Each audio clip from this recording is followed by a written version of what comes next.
Kita lan hon mi ma ina mora ka rakhamine achira maire ara amre hi katata da kliko achu ali pala na i pon ta ga pasang ora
Kita sampai betul.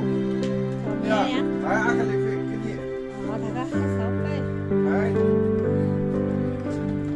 Abi ini the last go.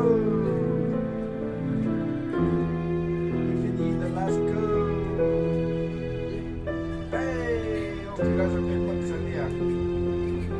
Har dalam bahasa. Sampai.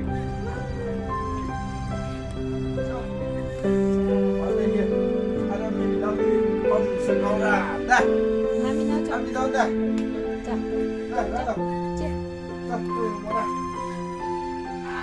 Sikit. Tu murah. Maju. Kita melawan mesin dah. Sabar. Sabar juga. Ni pun tahu ye. Ni tu murah tinggi. Sabar.